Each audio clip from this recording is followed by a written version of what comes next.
reading the blitz. He's triggering the center to go to handle it. He's throwing sharp slants right now. Brady pumping, throwing end zone. Touchdown, Watson! Tom Brady, you are Tom Terrific. And the Patriots survive. And once again, Tom Brady finds a way at crunch time to deliver a Tiger Woods-like performance. Learning to adopt behaviors of what great people who have achieved an unbelievable amount of success will only help you out in your life. So watch Tom Brady and his 10 rules to greatness so you can learn to adopt some of these behaviors that can make you great at what you do. I was a backup quarterback on an 0-8 freshman high school team. I didn't even play.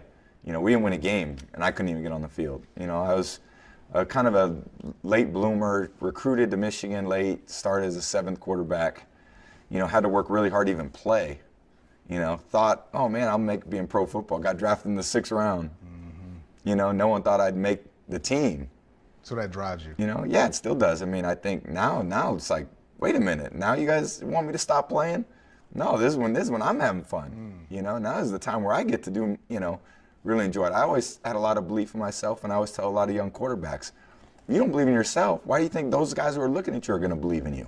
When you step in that huddle, they better look at you and go, man, that guy's ready to get the job done.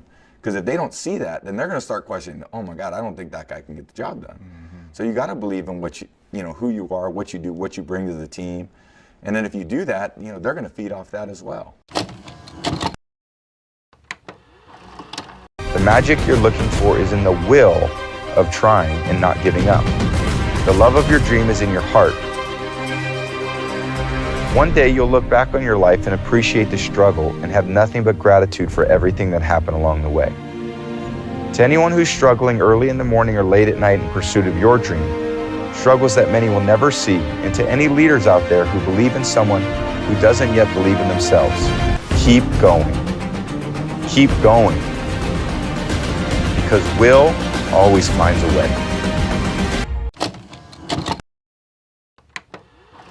Many people say you're their hero, but who's your hero?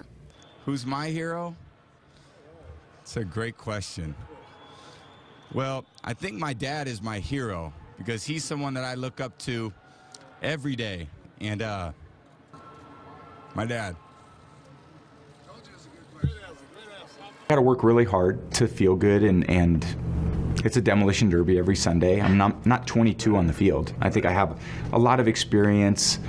I think if anything, the most challenging part is the emotional aspect of football for me, because when we win, it's a relief, and when we lose, it's depressing. It's not like it's the joy, the happiness. It's a relief, because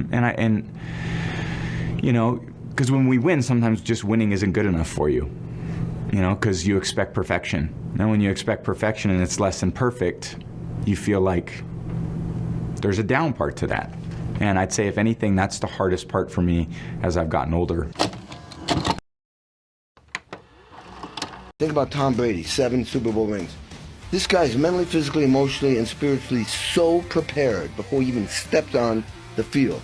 But when he gets on that line and that ball's hiked, I call it adapt or die. You don't know what the hell's coming at you. They're trying to fool you on the other side of that line. They're designed to fool you. Sometimes he might get sacked. Sometimes he might throw an interception. Sometimes he might fumble. That's his worst nightmare. But that guy is exactly what I'm talking about. You can see him angry, but you see him immediately readjust and go, what's my North Star here? Score a touchdown. Get in the end zone. Everything. Because the offense starts with the offensive line, and if they don't control the game, then we lose the game. I can't throw the ball if I'm laying on my back. Lenny and Rojo and Gio can't run the ball if there's no holes. So they have the most selfless position on the field, and they're going against some of the greatest athletes in the world who are trying to destroy what we're trying to, we're trying to advance it, and they're trying to destroy that. So just have to do a better job. It's certainly all of us feel it. It's not any one thing. It's a lot of things collectively, and we've always won as a team, and we lose as a team. And you know, when you lose close games, there's a lot of plays that you wish were different. And you know, there's just not going to make any excuses. We just got to do a better job. And there's only one way to do a better job, and that's to learn from it and correct it and go out there on the practice field and work harder at it and you know, go out and execute it better next weekend. Every single day.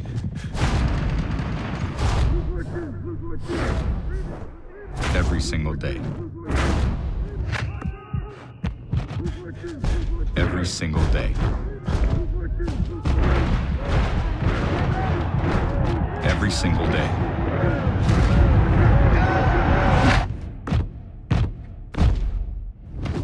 No matter what. I'm at my highest level. So, you know, I want to keep doing, you know, the things that I love to talk about outside of sports, because I think I've, you know, grown in different ways, is, you know, how do athletes, how do people, you know, in every career, you know, maximize their potential, and how can you, if you commit to the right things, be the best you can be? Because that's what I feel like I've learned. I've used, you know, the things that I've learned in football and trying to educate not only athletes but other people. You know, how can you feel your best? How can you be your best? You know, and that's part of the, you know, second career of my life. But what I want to do in the meantime is I want to inspire people through my action, not, you know, tell them what to do, but just show it. And I think part of, you know, I did a docuseries last year that, you know, was alluded to here, is to just show a little more insight into my life. And you're right, for all of us, you know, you reach a certain point in your life, you give everything you have. It's the biggest commitment. And, you know, unless you're willing to make that commitment, you know, for me, I was very blessed with those things. I want to make the commitment. I love working hard, and, you know, I want to continue to do it for as long as I can to inspire other people who don't think they can do it, or people that weren't told that they could do it, whether they were 22 or whether they were 16 or whether they're 40, that they can do it too. You know, I have a lot of grown-up issues. You know, you deal with kids and family and, you know, life things. And, you know, a lot of younger guys don't. That's just a reality. And when you're an older player, you don't take those things for granted, because you realize the things that you're putting off are very important and things that you can't get back. And the longer you do it, you know, you try to express to them that, you know, these are important things. And if it's important for me to sacrifice for them, they got to do the same. And that's the reality of football. Is it takes on part of your life, because this is, you know, you play for a long period of time during the season. It's not, you know, their games are scheduled every Sunday, so they take precedent over basically everything else. And you know, it's a lot of important things we're doing, and trying to do the right thing. I didn't have an easy experience. I didn't come in as a top-rated recruit. I didn't come in with the opportunity to play right away. I had to earn it. And you know what the greatest honor I've ever received as a player is? In my 4th year and my 5th year, I was named team captain. That, to this day, is the single greatest achievement I've ever had as a football player. Because the men in this room chose me to lead their team. And these were my best friends. These were the guys that knew that I liked to work, that knew that I loved football, that knew that I loved to play, that knew that I wanted to be the quarterback for Michigan.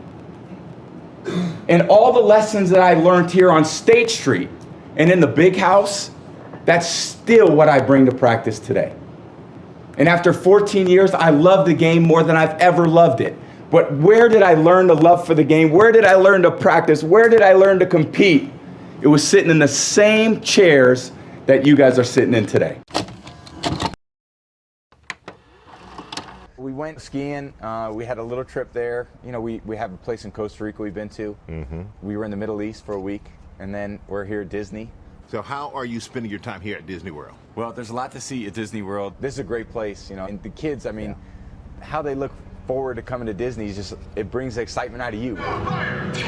Last night, my son said, "Dad, that was the best day of my life," and he meant it. How are you on some of these rides? I'm horrible. I go on the simplest rides and my head is spinning, and my daughter did not want me to go with her. She's like, "I just want to be with my friends, you know." I mean, I said, "We're already here." No, like, Dad was everything now. Did that break your heart a little bit? I know. I was like, just one ride? Could I sit next to you on one ride, please? You know. You only have so much energy. clock's ticking on all of us. If you're going to compete against me, you better be willing to give up your life, because I'm giving up mine. Brady, end zone touchdown! Jay-Z taught us 30 is the new 20, and Tom Brady is showing us 40 is the new 30. There's a warrior spirit about me. I'm always in competition with myself. You know, I have to say, I don't think I've ever met anyone that loves to do something as much as he loves football. You don't want to make sacrifices for your sport, but when you have a family, you do. When I see myself out there, I feel like, man, I still do this and I do it better than I've ever done it. So why should I stop? Wow, you throwing the ball? There were some other guys that could shoot it, and he had just an okay arm. At the combine, when you watch Tom, you saw this tall, gangly-looking kid, looked like having ever seen a weight room. This is the scouting report that was written before the draft. It said, poor build, very skinny and narrow, get pushed down more easily than you'd like, lacks mobility, and the ability to avoid the rush.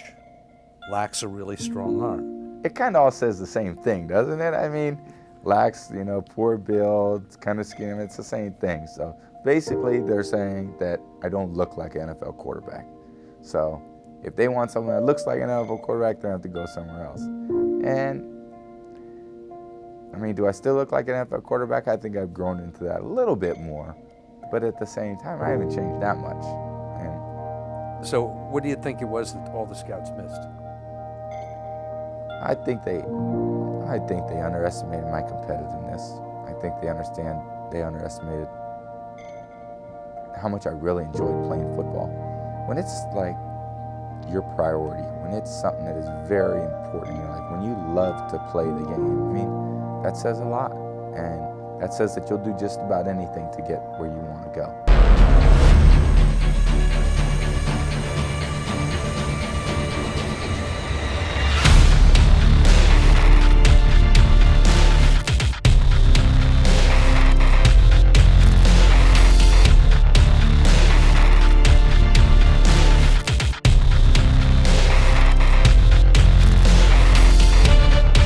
When we can learn from people who have achieved great level of success, and the phrase stand on shoulders giant. So for example, you've just watched a series of what make this person great. Now if you adopt these same behaviors, some may work for you, some may not. But the series and other videos that we share will hopefully help you achieve levels of greatness in your life. Adopting behaviors that successful people do will only help you out achieve more. You can take some and you can drop some. You don't have to do them all. Some may work for you, some may not. So hopefully you learn from these behaviors, you start adapting some to your life. I get to create a video about what makes you great in the future. Please like, share, and subscribe, and I appreciate you watching these videos. Thank you.